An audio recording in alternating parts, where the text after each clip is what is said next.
Torah.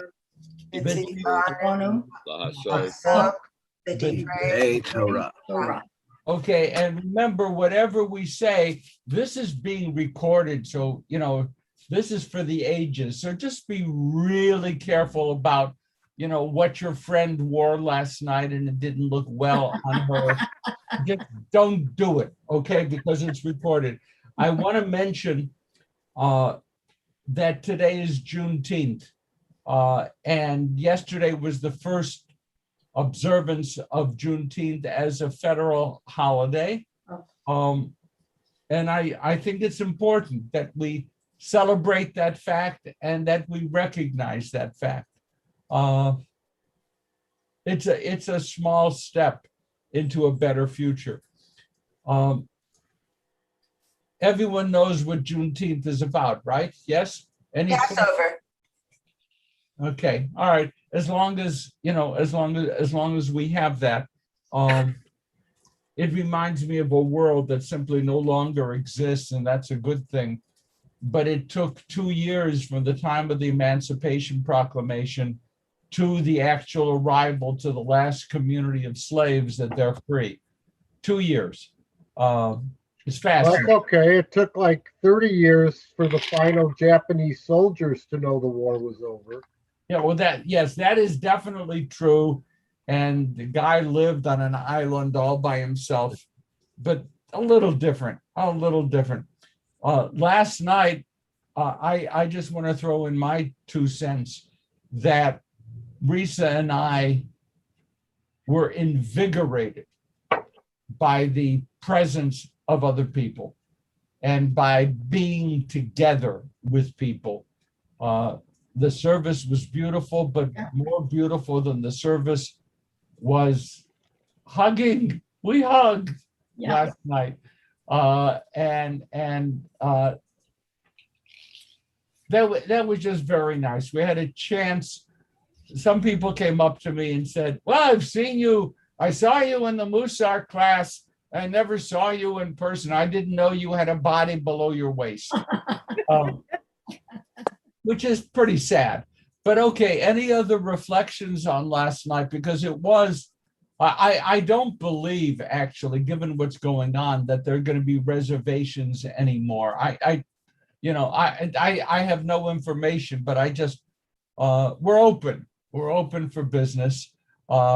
Okay, Doris? Yes, I agree with you, Rabbi. I felt invigorated is probably the word, but it was a rabbi who did it for me. I thought he was sensational.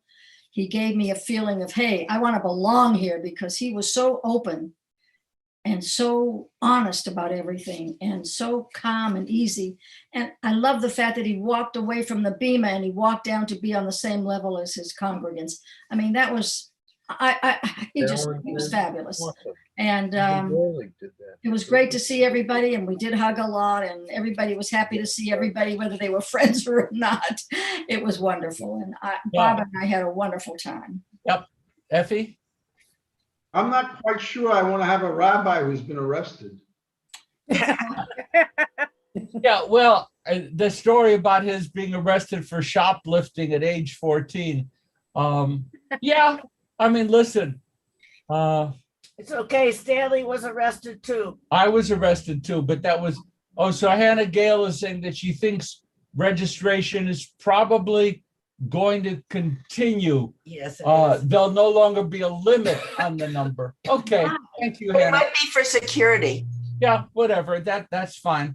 Effie, you had something to finish? Yes, I was very, very impressed with the rabbi. I was also very happy that when he asked to raise hands, which temple you originally belonged to, it was about half and half between Wilshire and University. So I thought that was very good.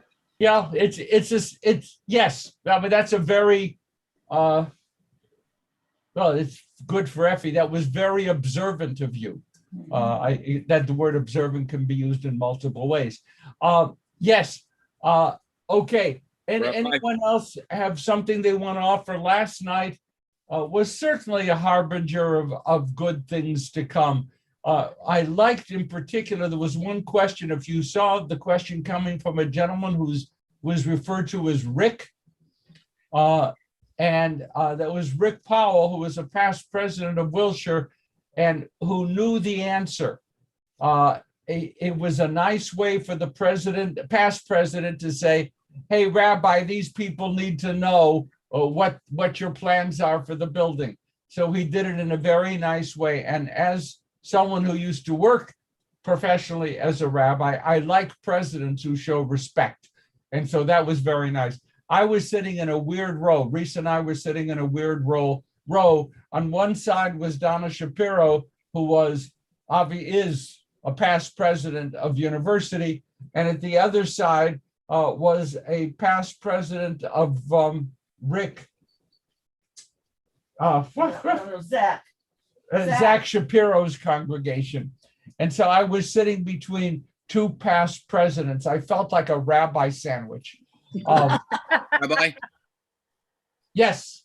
we open in 2 weeks, and I'm looking forward to that. But my question to you is, will there be the same rabbi every week at uni? Oh, no. Oh, God, no. He tried to give the rotation last night.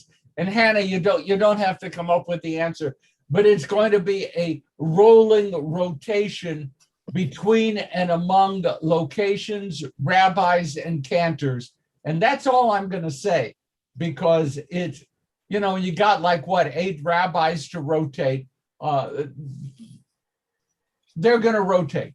No, as a matter of fact, I think in my calendar, Steve is speaking again at university's location near the end of July. But Did everybody like the 6 o'clock service? Hate it. Oh, We ate dinner at 8, too late. yeah, it was a little bit early, so he kind of said maybe 6:30, but I don't know. They do that early over there, don't they? one of the nice things that we shouldn't expect, it won't be up to a vote. We will be told what the starting time is. Everybody votes. But anything that gets us out of sunset at that hour is a blessing. Okay, so anyhow, we had a good time last night, and it's a good sign for the future. It really felt good.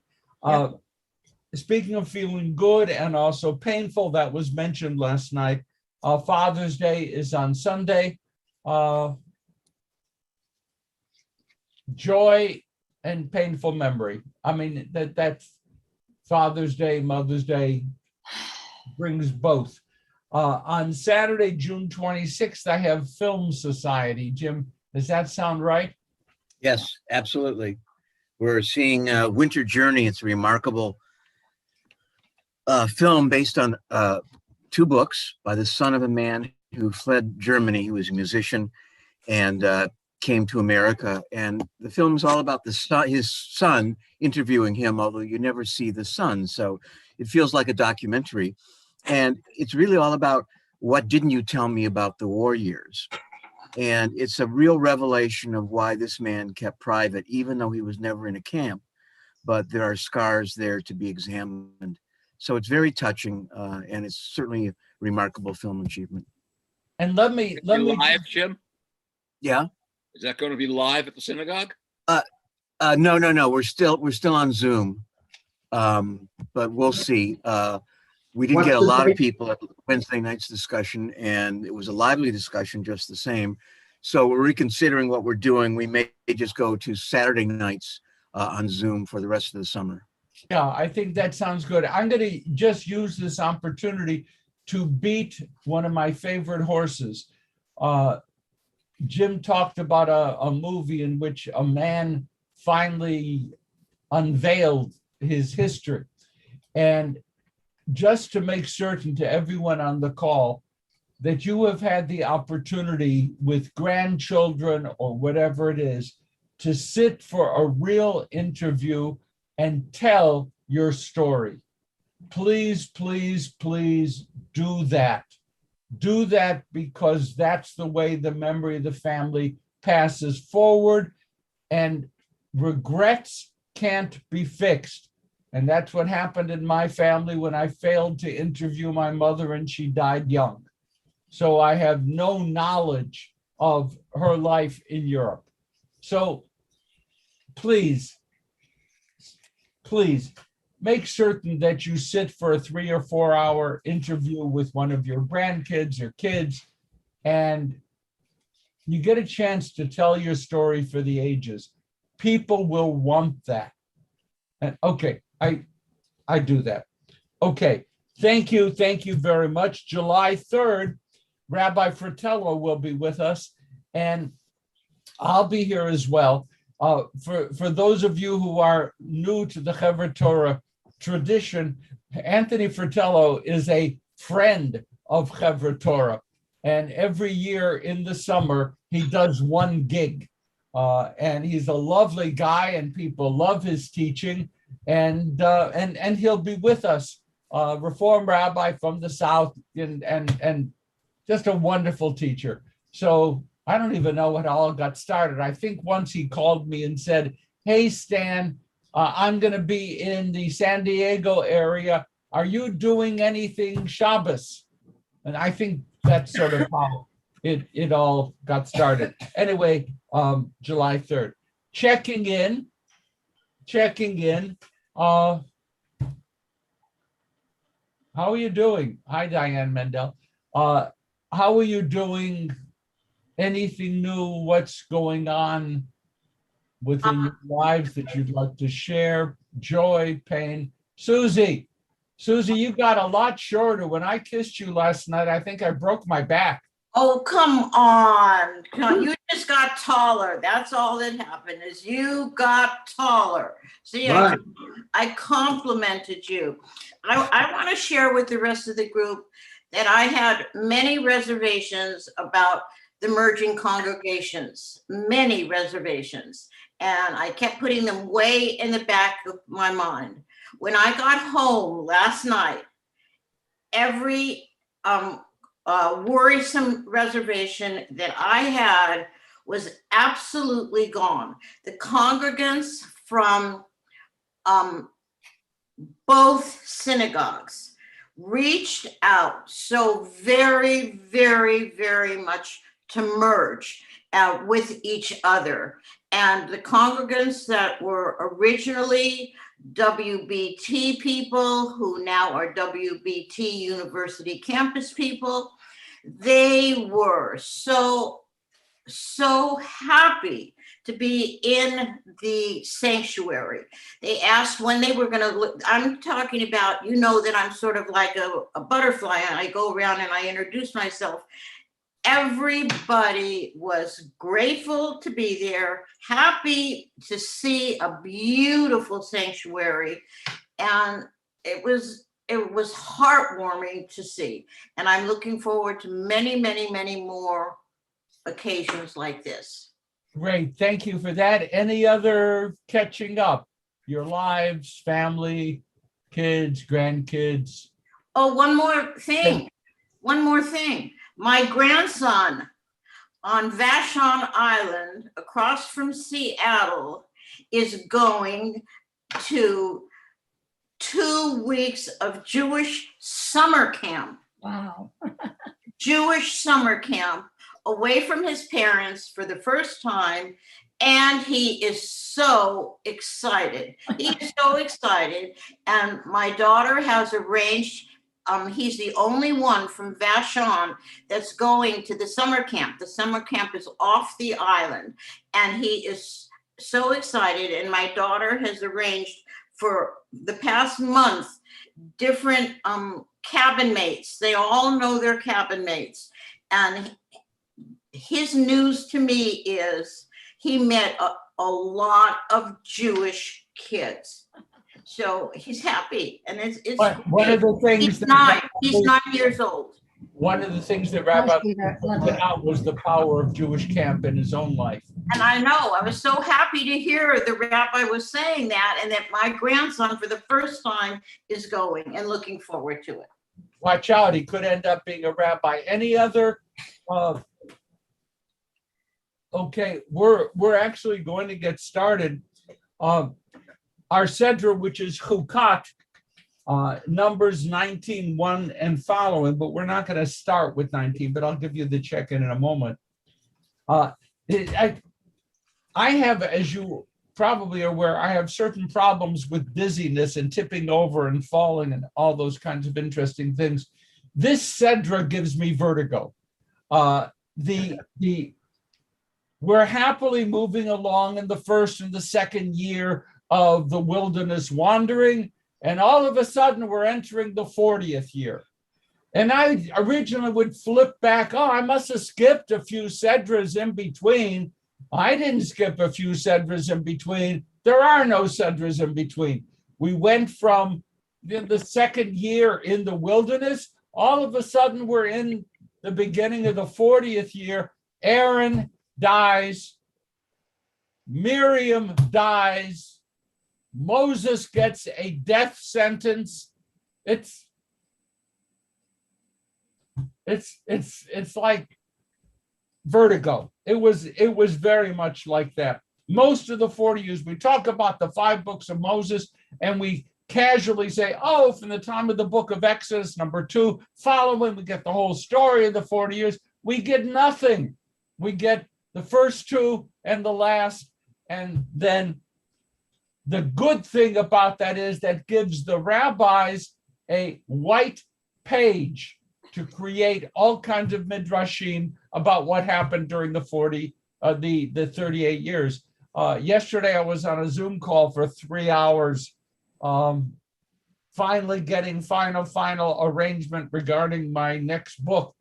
And one of the people on the call said, okay, I'm putting on a whiteboard. And there's a whiteboard that pops up on the Zoom, and she's writing all over it. And it's great technology. Anyway, we could fill in the empty spaces.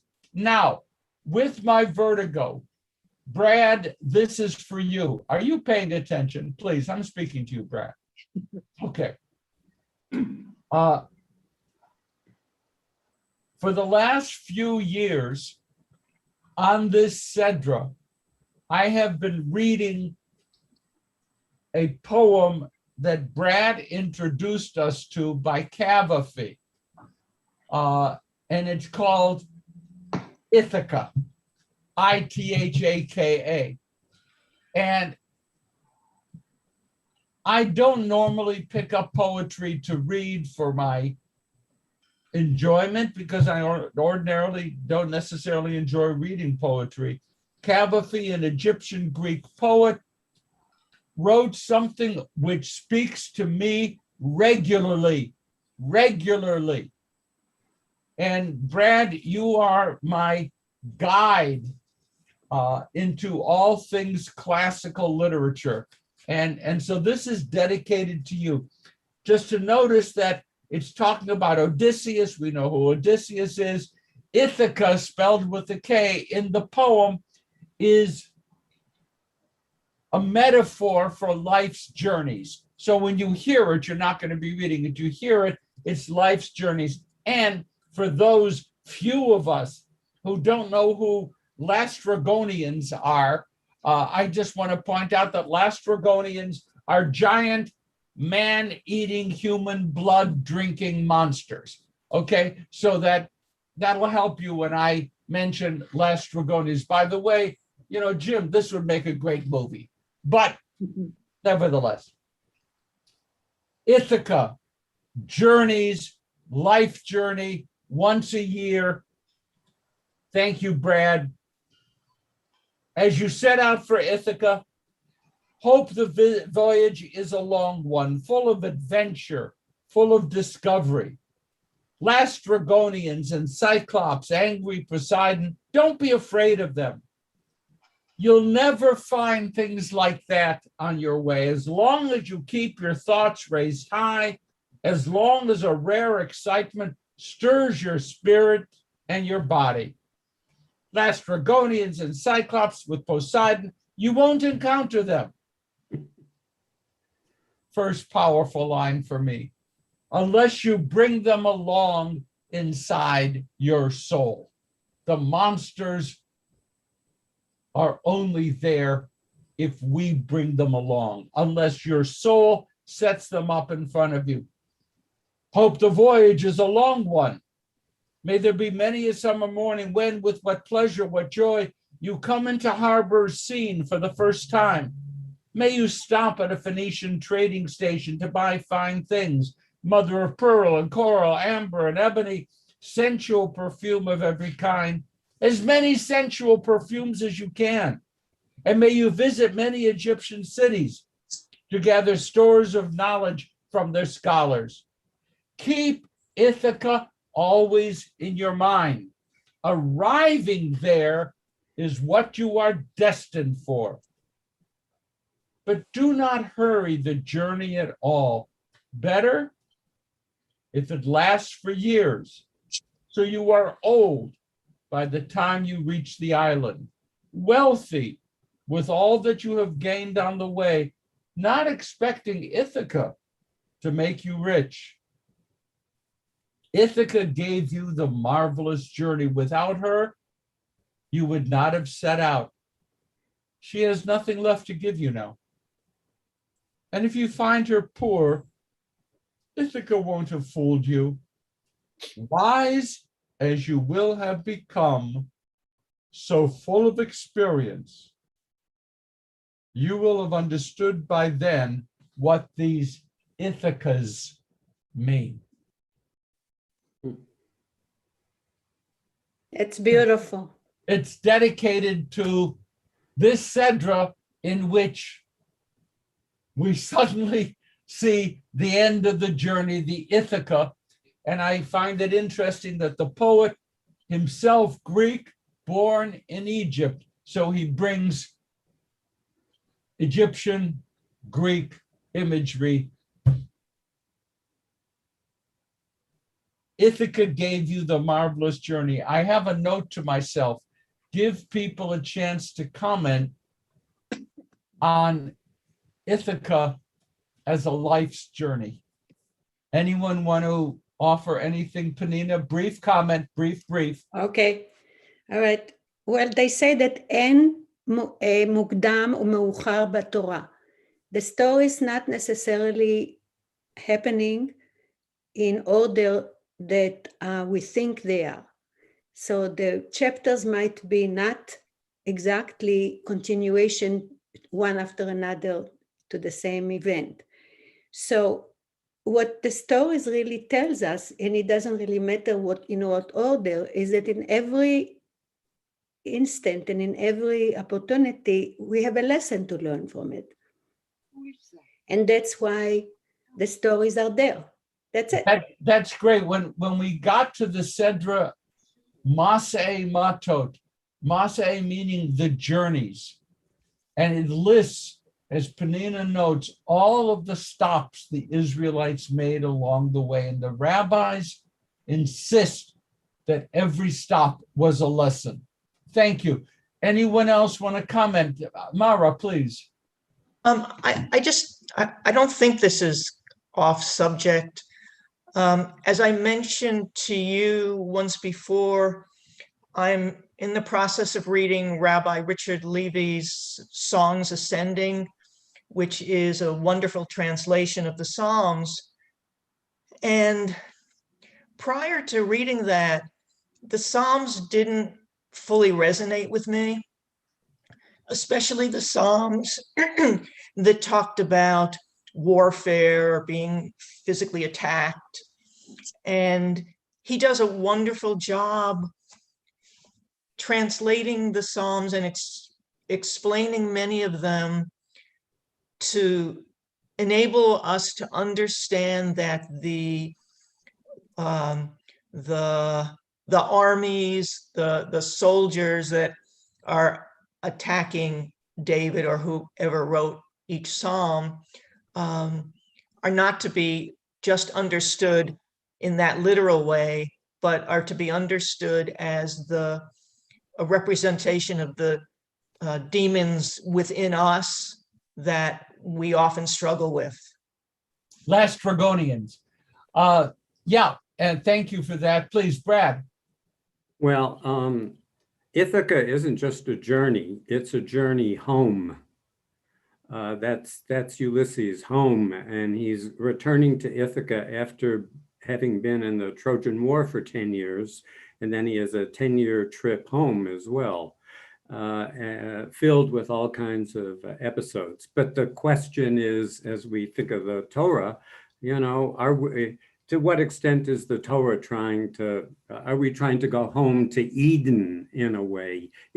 Are we always trying to get back to that paradise? And then, of course, you ask yourself, can you go home? Is it possible to go home? And those are such deep questions. Thank you for that. It's one of the interesting things, well, not for today because we have Torah text to do, but Judaism traditionally is not focused on a return to Eden. To be very specific, that in some way is embedded in Christian theology. It's not embedded in Jewish theology. Okay. Jewish theology is more like moving forward, and Christian theology focuses more frequently on a return, a going back. And the question about returning to getting home again, you know the answer to that. You know the answer. Tamara, please. Well, I think in the Torah, the promised land is our Ithaca, and the whole Torah aims at it. Of course, we don't arrive there in the Torah itself, but the journey is the lesson. And the Torah is a lesson, even though we don't. So in a way, it is, as Brad said, some return because the land was promised way back when. But it's not quite like the Odyssey. Thank you. Okay, Marina.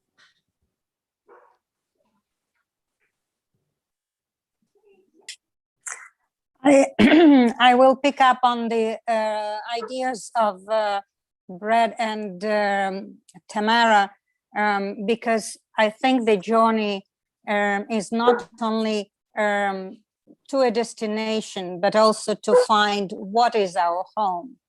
For example, for me, the home is what I left, and the home is where I am now.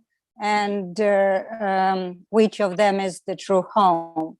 I think in our journey, we carry with us not only our experience, but also the history of our families, of our kin. And last week we had a book club where book named as historical fiction was discussed, and my American friends liked it, but it was about Tsarist Russia, and for me it was very ahistorical, non-historical, and contra-historical fiction, and somehow it affected me personally because it was my story as well as the story of the people described. So the travels of Israelites, it's not just a journey, it's a quest. And where is their Ithaca? Why are they going back in mind to Egypt every time we had a life there? Why can't they just shake it off and move on? Because somehow that's where the roots were at some point, and the journey is a journey across time as well as across expanse of the desert. Super. We're going to move past this, I think, but your comments were brilliant. I mean, it's yes, thank you for that, and that's why I so love. We have just reduced the average age of our student body considerably. Okay, thank you, Lorraine. That's very nice.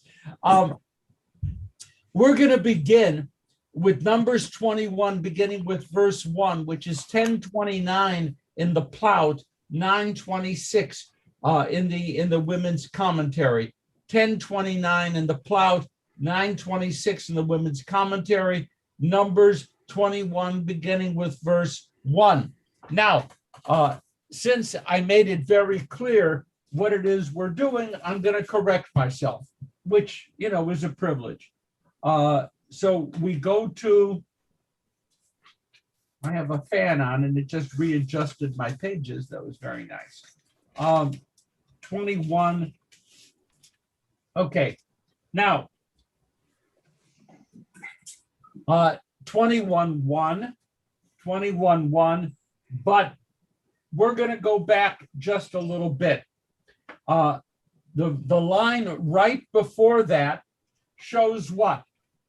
The whole community knew that Aaron had breathed his last. All of Israel bewailed Aaron 30 days. This is the declaration that near the beginning of the Sedra, Aaron is dead. The people weep. And then 21:1. When the Canaanite king of Arad, who dwelt in the Negev, learned that Israel was coming by way of Atarim, he engaged Israel in battle and took some of them captive. The rabbis, forgive me, I'm doing a little coughing routine. The rabbis in Hebrew, Doresh Simuchin, they make teachings out of things that are adjacent to each other. So at the last verse, Aaron dies.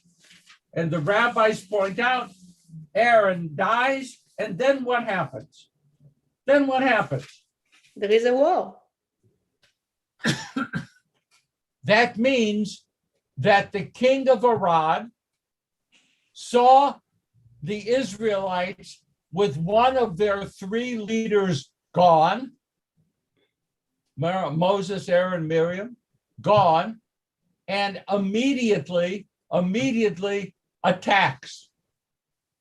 A sense of vulnerability.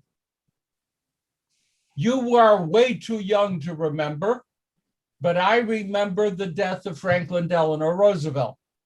None of you would. Now, come on, Effie, I'm much older than you.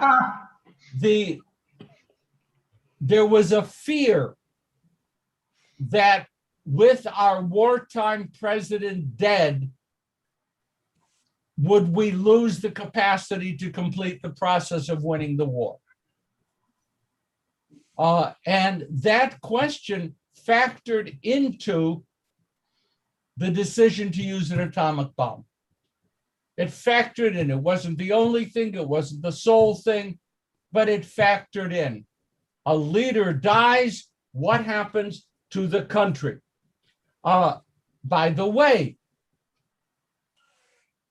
this doesn't make geographical sense. I want to point that out, that the rabbis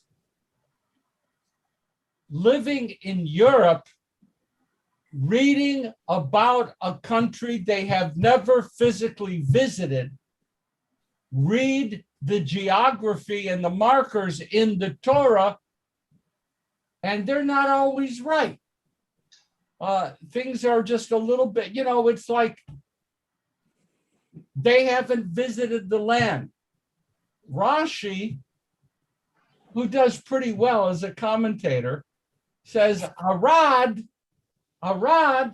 that's Amalek. Why does Rashi want to call Arad Amalek? Why? Who's Amalek? We know this. Come on. Who's Amalek? I'm going to give you a few seconds, then I'm going to start calling people. Who's Amalek? Pardon? Behind. People who attack the wanderers from behind. Okay, Amalek, at the very beginning, thank you, Jim, were those who attacked the weakest from behind. Who is the great Amalek representative in Jewish tradition? Cindy. Haman. Haman. Thank you. Yeah, you're getting it. Yeah. The Amalek, in World War II, who was the direct descendant of Amalek? Hitler. The rabbis, when they were afraid at times to speak from the pulpit naming names, they spoke about Amalek. Amalek is the enemy. So the Rabbi Rashi looked at this little passage and says, Arad, that's Amalek. No, it's not Amalek, but he calls it Amalek. Amalek. But then it says they're Canaanites. Rashi says, they pretended they were Canaanites. He really wanted to make Israel's enemy clearly known. Amalek, they're bad. The rabbis talk a lot about this verse. I read some passages that went on for a long time trying to pinpoint Arad. Now, I know where Arad is today. I visited Arad. It's a city that's relatively new. Excuse me. Relatively new. And the city of Arad, for example, is pretty much in the day. It's in Israel. It's in Israel. And it's not as described here. So the Arad of today is not the Arad of the Bible. And the rabbis didn't have a clue about that. So there was even one comment, Effie, there was even one comment by the rabbis, well, maybe this verse was written by Joshua. It was written afterwards by Joshua, who knew Arad from a different place, and that's what that was all about. So then we have more trouble with this verse. And the last three words, Vayish Bimenu Shevi. English translation, took some of them captive. My translation is they took of them a captive. Yes. And I'm looking at some of them captive. If you can't trust the Torah, Effie, whom can you trust? I don't speak Hebrew, so what does it say in Hebrew? A or them? Tamara, help us. What does it say explicitly in the Hebrew? Well, it just said captive, Vayishev Mimenu Shevi, captive from it, captive. Singular? But captive noun can be a collective noun for more than one. So you can read it. Okay, Effie, that's why. That's why. The Hebrew. It's collective. Mime is, Shevi is collective noun. But the rabbis were unhappy. Ladies and gentlemen, you are reading an historic verse. This is the last struggle in which Israel doesn't win a battle. It wins the battles from here on out. And so they wanted to make certain that Arad only got one of us. And it wasn't important. It was a woman. So forgive me. I didn't say, oh, it's on tape. Oh, God. All right, I'm in trouble. But they wanted to diminish. The verse reads so simply in English, and it's very, very complicated. But the good news is we're entering the 40th year. The Israelites are going to win. Then Israel made a vow to the Eternal and said, if you deliver this people into our hand, we will proscribe their towns. Would someone like to comment on what the English means? I'm okay, you don't read the Hebrew. Read the English. What does that mean? Well, my book says consecrate. Oh, my book says proscribe. Okay. What does it mean, consecrate, Steve? Good. That's what you got. What does it mean? Well, consecrate, I think, would mean to like bless. Make holy. Same thing. No. Nice try, Mona. Steve won't accept your correction. Okay. What's They new? mean the same to me. I don't think they mean exactly the same. They don't. They don't. Okay. Proscribe. And the Hebrew is Vahacharamti et arehem. Vahacharamti. The Hebrew root is cherem. What does cherem mean? That you forbid them to be, you forbid yourself to be associated with them. You like exclude them. You don't think that they are important. You do not learn from them. That's a cherem. They put a cherem on Spinoza because they said that he was Okay, so we translate that as excommunication. Right. Setting aside. Cherem. Cherem. By the way, there's a funny English word that sounds almost like it. Harem. Does that, I mean, like the people in this building are harem, and the Arabic and the Hebrew are the same. Harem, they are forbidden to others.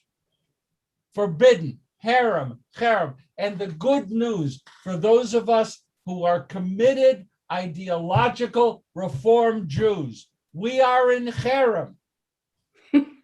We have been excommunicated, and not just once. I remember being in Cincinnati as a student. There was a Rabbi Silver, and we're supposed to say of blessed memory, so I just did. Rabbi Silver was a leading Orthodox rabbi in America, living in Cincinnati, and he put all of us in cherem forever. Okay, I mean, I can handle that pretty well. But here, there's a different sense. When it says proscribe, to set aside for sacred purposes. It's to set aside, but not to excommunicate. The word has a variety of meanings. What goes on here? Israel made a vow to God and said, if we can beat them, we will devote what we capture to the divine service. Okay? That's what it's saying. It's not just we'll avoid it. There's a little bit of a problem because there is no temple to dedicate the spoils to. But then again, this was written at a time when there was a temple. But in any event, the property is set aside. A little bit later, look at verse 3. Eternal heeded Israel's plea and delivered up the Canaanites. They and their cities were put into cherem. So that place was named Hormah. Now do you understand what's happening? Hormah is the cherem place. And everything there was, we had other examples when Israelites were forbidden to take personal spoil when they conquered an area. And here is a clear example of if you take it, it belongs to God. It doesn't belong to you for your use. For your use. But look at what happens here. The Eternal heeded Israel's plea, delivered up the Canaanites, but they weren't Canaanites. We know that. And they and their cities were cheremized, and the place was called Hormah. Then what? They set out from Mount Hor, and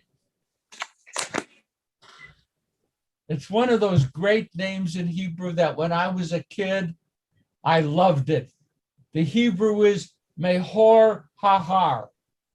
And I just thought that was a beautiful alliteration. I don't know why it was done that way, but it's called Hor Hahar. So they traveled Mehor Hahar, which they translate as Mount Hor. Steve, what does yours translate?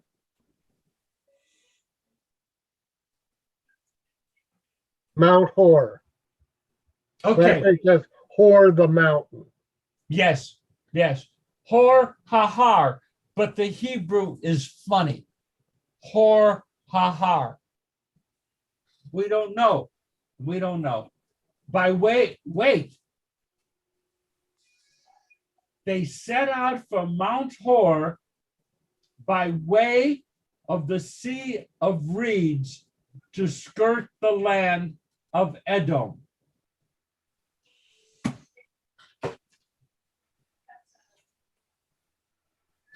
What's going on?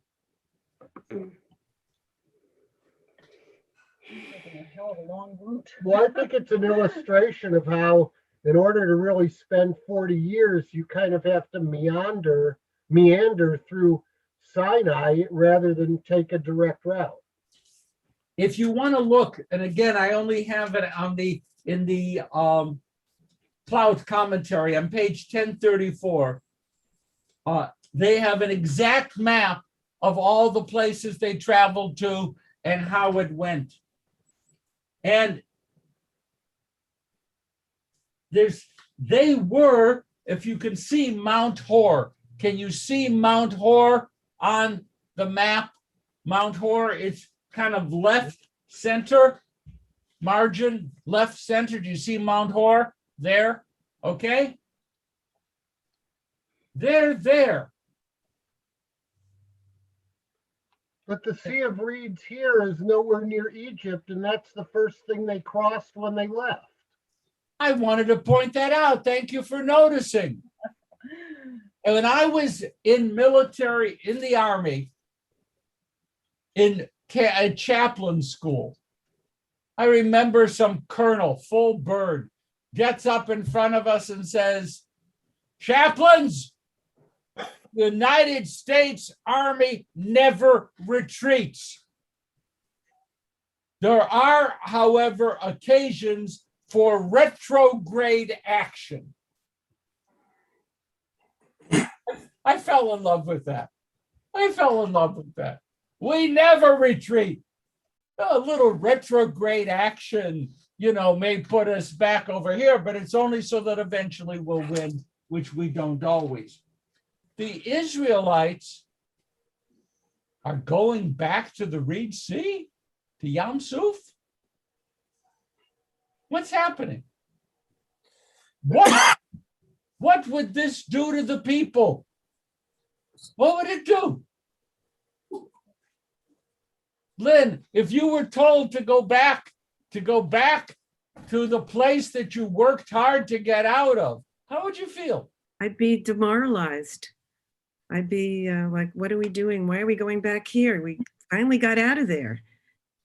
What's this? What's going on? Yeah. What's going on? I see Susie, then Pnina.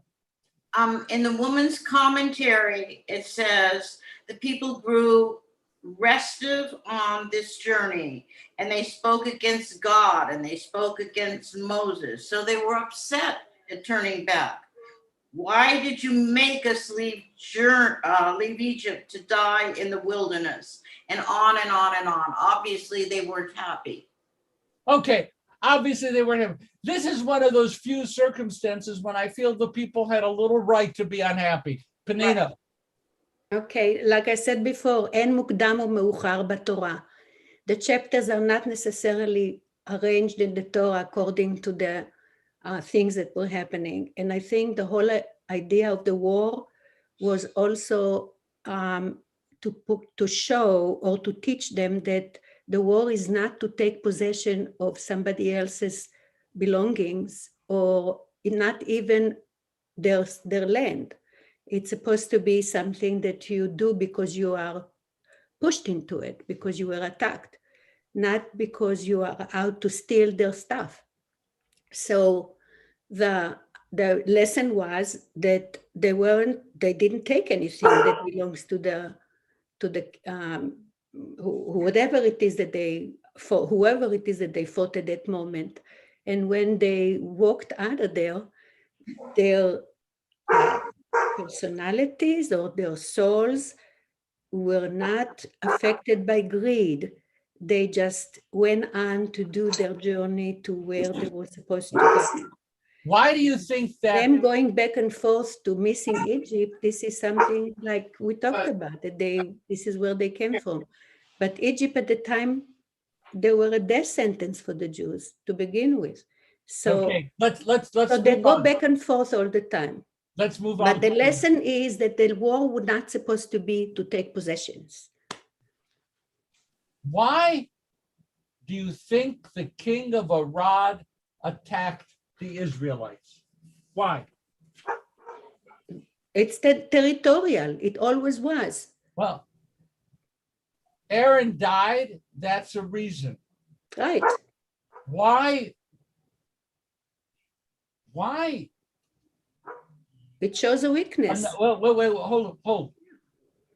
Why is it that people assume the worst of strangers? And I think that this is part of what's going on here. There are a number of times in the Torah when Moses, the Israelites, ask for passage to move through a country. And Moses will even promise, we won't take anything from you. We'll not eat your animals. We'll be fine. Folks, we are genetically engineered to look at strangers with hostility and fear. Somebody who isn't like us. And this happens. It happens here. It happens a lot. Their spirits were shattered. Again, they go back. And Penina is correct. Chronology, forget chronology. It's not in the Torah. The Torah doesn't do chronology. The golden calf didn't occur when it occurred. Actually, it occurred, if it occurred, before it's listed in the Torah. There are all kinds of examples like that. But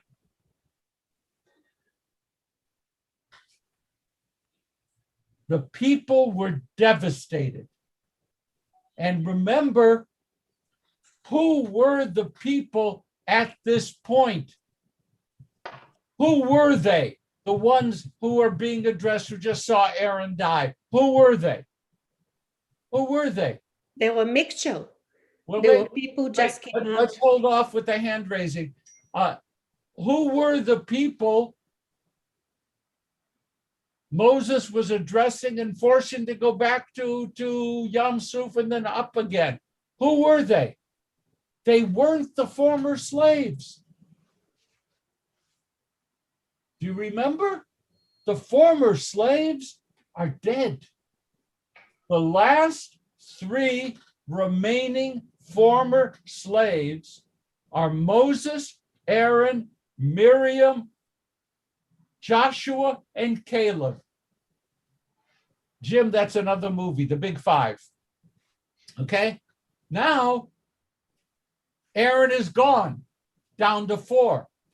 In this Sedra, Miriam dies too, down to 3. In this Sedra, Moses gets a death sentence, down to 2. The 2 will lead the people into the land, Caleb and Joshua. So the people being told to go back to the Yam Suf, to the Reed Sea, had never been in captivity. They knew the stories. But they were expecting to go into the land. And now they're getting told, go back a little bit, go forward a little bit. Things are not good. I want to move on from this. Verse 5, the people complain. We're going to let that sit. The people always complain. Except to point out, what is the miserable food in 5? What is the miserable food? I love this so much because we are so ungrateful. What? Manna. What is, pardon? Manna. The manna. So God has supplied them with miraculous food. And what do the people say? Fat, They complained. fat. All you give us is this. I mean, it's like, really, steak again? 38 years of steak? Can't stand it anymore. So, and then the manna was, well, not going to go into that. The people complained about everything. I'm going to hit verse 6. Oh, okay, Herman, then I got to do verse 6. I got it. Rabbi, if 38 years has gone by, and these I'm people not did not hearing know of you. Egypt, Herman, I'm not hearing you. I'm not sure why. Julie was speaking. Julie's iPad was talking. can you hear me now, Rabbi? Yes. Yeah. Okay, if 38 years has gone by, as you said, and these people did not know of Egypt, why are they saying, why did you take us out of Egypt? They didn't know what they left. On for 10 minutes. I wanted to move my car in front, so we'll just move the cars. This is done at 10 o'clock. It's 10 o'clock. Somebody shut off someone. Okay, thank you. Merle, are you going to try to answer Herman? Muted it. Yeah, it's the whole, to me, it's Are you the whole fine? fear of not knowing. They don't know where they're going. They don't know these people. They don't know, they think they had a good life. And now they're being dragged somewhere and they have no clue what's going to be at the other side. But they don't know where they've been either. Right. And I think that that's the whole thing with the strangers and everything else. It's the fear of, I mean, even now, if we are near strangers, wherever we are, we're like, okay, are they going to say something? Are they going to do something or whatever? But it to me, it's just that fear of not knowing. It's Okay, like by being the a little way, kid you- and having no clue what's going on. You know, you've heard my story already, that I had a cousin who was among those who, with my parents, left Eastern Europe, came to the United States, and in the 1930s wanted to go back to communist Russia, which was the Garden of Eden. And they wanted to go back to that. Well, even when we did, what was it called? Operation Exodus, where we were bringing Jews from- Ethiopians, yes. Right. But even some of the Russian Jews that came here to Phoenix, they couldn't get the jobs, even though they were highly trained, they couldn't get the jobs that they had when they were living there. And I mean, one of the families that our congregation hosted, all of a sudden they turned around and went back because to them life was better there than trying to start over here or figure out a way to start over here, even with help. My favorite Soviet Jewry story. Here's a test. Pay attention. What do you call a Russian Jewish Oleg coming from Russia to Israel who comes off the plane not carrying a musical instrument? What do you call that person? Mona. A pianist. A pianist. That's correct. Yeah, it was a highly educated group of people. It was. I got to get to verse 6 because I want to. Verse 6. The Eternal sent seraph serpents against the people. They bit the people, and many of the Israelites died. The people came to Moses and said, intercede, stop it. Then the Eternal One said to Moses, make a seraph figure mounted on a standard. And anyone who is bitten, who then looks at it, shall recover.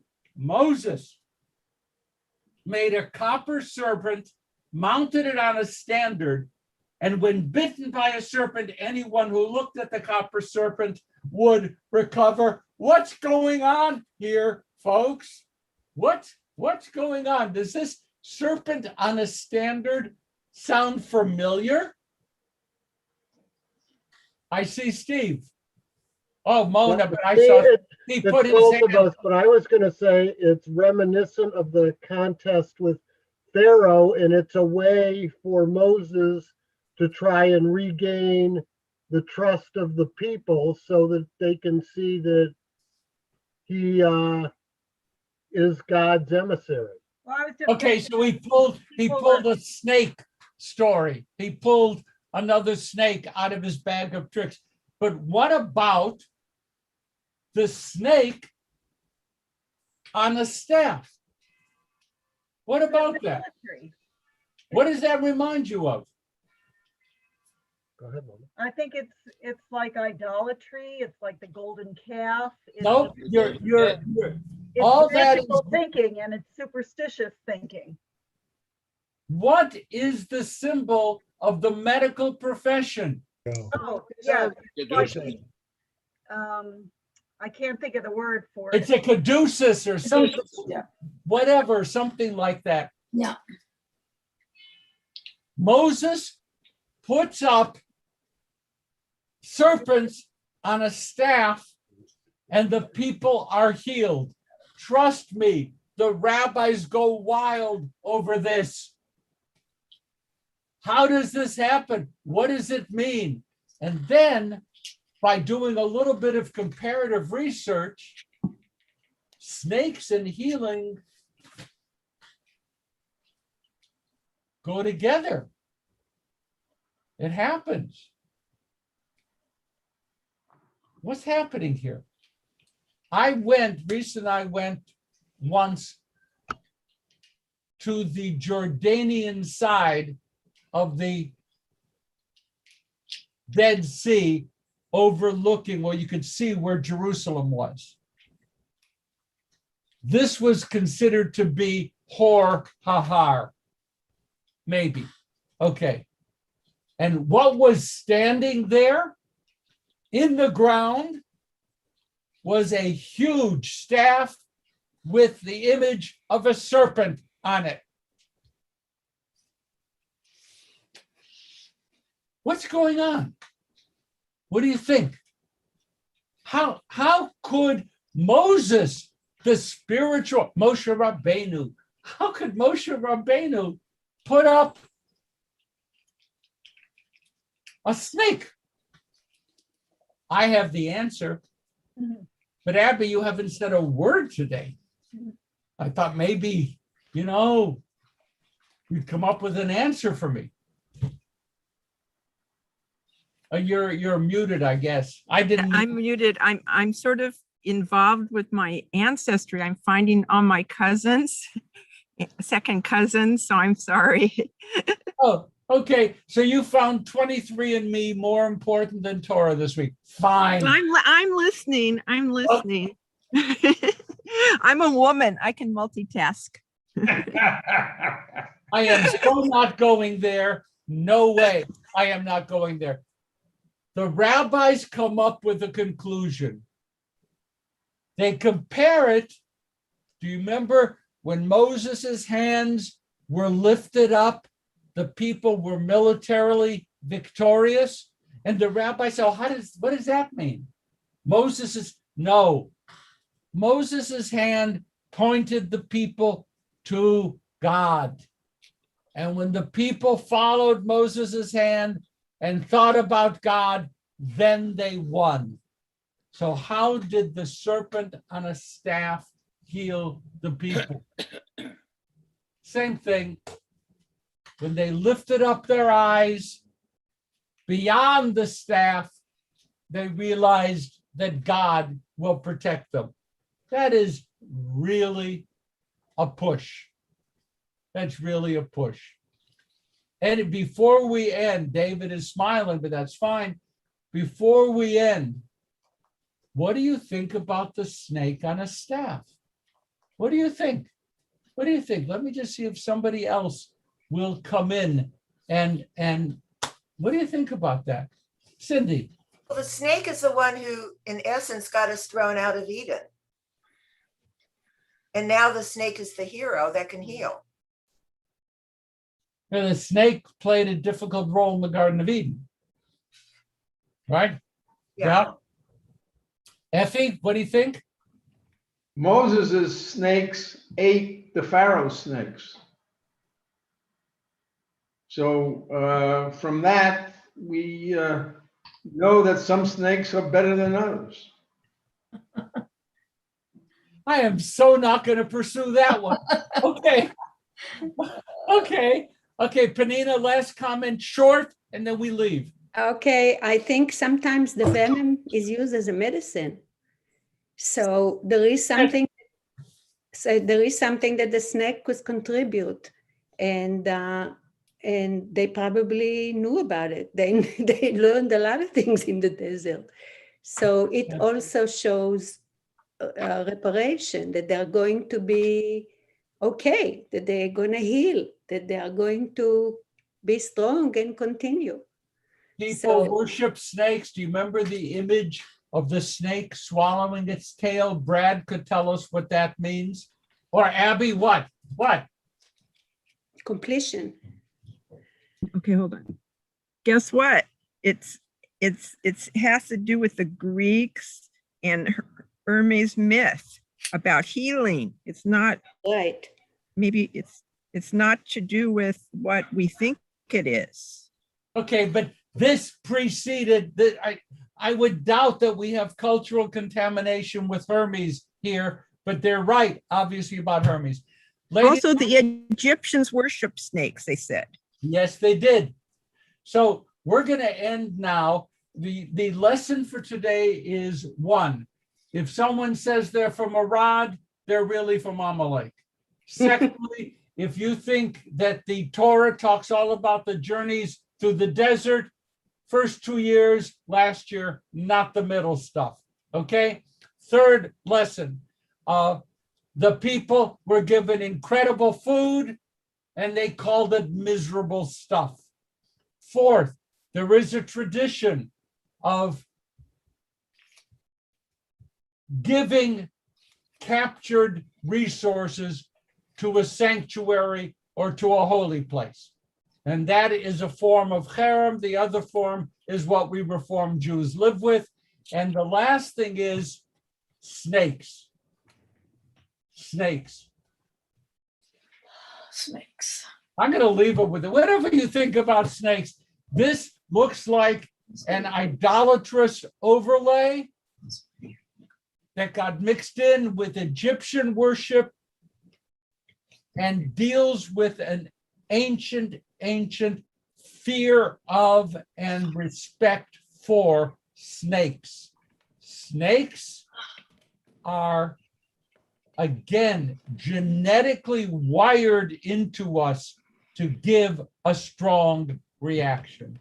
So during this week, happy Juneteenth, during this week, I'd like you to think about snakes and how, don't bother, have a great week. Shabbat shalom. When will Torah study be live? Shabbat shalom. Jim, Shabbat shalom. needs to write. Rabbi, when will Torah study be live? Oh, when will it be live? Not clear, but it's going to be. The answer isn't available yet. But we're going to protect the virtual because some people cannot make it, and we're going to protect their participation. Okay?